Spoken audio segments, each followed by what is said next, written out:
Good Morning Business, French Tech.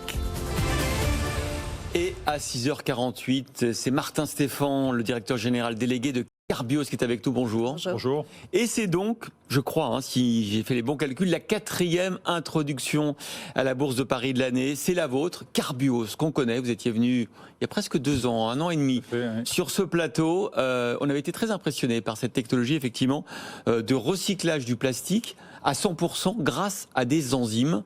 Vous étiez les premiers au monde. Est-ce que c'est toujours le cas? Est-ce que c'est toujours une technologie qui vous est propre? Alors nous sommes toujours les premiers et les seuls au monde à avoir développé ces technologies biologiques pour la fin de vie des plastiques. Et depuis qu'on s'est vu il y a 2 ans, on a fait une publication dans Nature qui a reconnu la validité de cette technologie. Donc forcément, ça a déclenché un petit peu d'intérêt dans le monde académique, mais en termes de business, nous sommes toujours les premiers et les seuls à développer cette technologie extrêmement originale de recyclage des plastiques. Qui permettrait notamment de recycler 100% des plastiques. Oui. On va changer en fait la façon dont on produit le plastique. Au lieu de le produire avec du pétrole, on va le produire avec des déchets. Et de la même façon, on va permettre donc de rentrer dans cette économie circulaire dont tout le monde parle et finalement on voit assez peu de choses. Et on va contribuer surtout à la réduction de la pollution du plastique par le plastique en donnant de la valeur à des déchets qui aujourd'hui ont peu de valeur ou pas de valeur. Alors concrètement, comment vous allez le mettre en forme par rapport aux personnes qui vont faire appel à ce recyclage à l'infini? Comment ça va se matérialiser dans les prochains mois?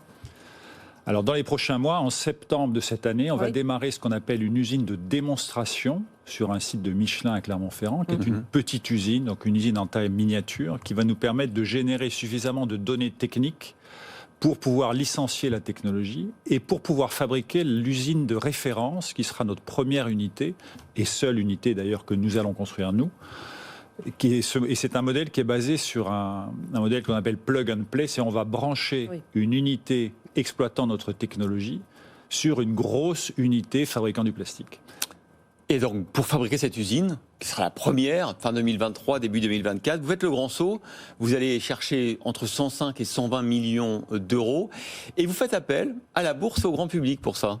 Bah oui, tout à fait. On a souhaité financer cette usine, cette unité de référence par la bourse, et on a souhaité aussi remercier les petits actionnaires, les actionnaires individuels qui ont été très fidèles depuis l'introduction en bourse de Carbios en 2013. Et c'est pour ça que dans ce cadre-là, on lance cette opération d'augmentation de capital aujourd'hui avec un délai de priorité qui est donné aux actionnaires existants. Alors, ce qui est intéressant aussi, c'est que la performance boursière de Carbios a été spectaculaire depuis, vous le disiez, de 2013. Première tentative, vous êtes allé sentir le marché. Est-ce qu'on peut espérer une évolution aussi incroyable avec cette nouvelle mise en bourse ? Nous l'espérons en tout cas. Nous espérons pouvoir continuer à démontrer que notre technologie apporte énormément à la société. Nous permettons de résoudre un des grands défis, mais pas de l'année prochaine, des 15-20 prochaines années, qui est changer la façon dont nous produisons les objets dont on se sert et changer la façon dont nous disposons à la fin de vie de la fin de vie de ces objets. Et donc ça, c'est valable pour le packaging, pour tous les plastiques qui sont utilisés dans l'emballage, mais c'est également valable pour le textile, puisque notre technologie aujourd'hui s'adresse essentiellement au polyester, demain à d'autres plastiques. Et le polyester, le PET, c'est le plastique des bouteilles, mais c'est également le polyester des vêtements. Mais alors, du coup, vous avez parlé de Nature, de cette publication, de cette reconnaissance internationale. Et là, vous nous parlez des usines en France. Quels sont vos projets à l'international ? Alors, l'usine de démonstration sera en France. La première usine de taille industrielle que nous espérons financer grâce à l'augmentation de capital que nous annonçons aujourd'hui sera vraisemblablement pas en France, puisque notre modèle de venir se brancher sur une unité existante de fabrication de PET ne permet pas de le faire en France, puisqu'il n'y a plus d'usine de fabrication de PET. Il n'y a plus d'usine de PET, Et donc, mais notre ambition est mondiale. Donc ça serait où? En Europe, aux États-Unis? Le PET, c'est une industrie qui est très fragmentée. Donc, il y a des usines partout dans le monde. Il y en a en Europe, bien sûr. Il y en a en Asie. Il y en a aux États-Unis, au Canada, en Amérique du Sud. Il y en a partout. Donc tout est ouvert pour vous? C'est très ouvert. Pourquoi est-ce qu'il faut absolument se greffer sur une usine de PET? Pourquoi on ne peut pas être autonome avec... Alors on peut être autonome, mais ce serait beaucoup plus cher, parce qu'en se greffant sur une unité de production de PET existante, on bénéficie de toute l'infrastructure qui est déjà sur place. On n'a pas besoin de refabriquer une usine pour fabriquer du PET, puisque notre technologie fabrique les éléments qui constituent le PET. Et donc, une fois que vous avez ces éléments, il faut véritablement fabriquer le PET, qui est donc un processus de polymérisation.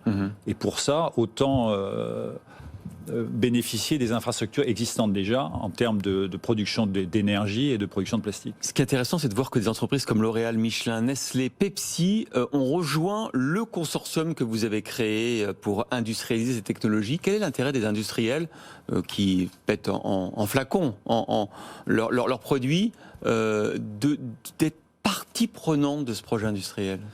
Eux, ce qu'ils veulent, c'est être capables de remplir leurs objectifs de développement durable, qui sont en général extrêmement ambitieux. Et ils savent qu'aujourd'hui, c'est impossible de les atteindre sans de nouvelles technologies. Et donc, ils soutiennent des sociétés comme les nôtres qui développent des nouvelles technologies qui vont leur permettre, in fine, de remplir leurs objectifs de développement durable. Voilà, donc 105 à 120 millions d'euros que vous allez rechercher en bourse à partir d'aujourd'hui. Tout à fait.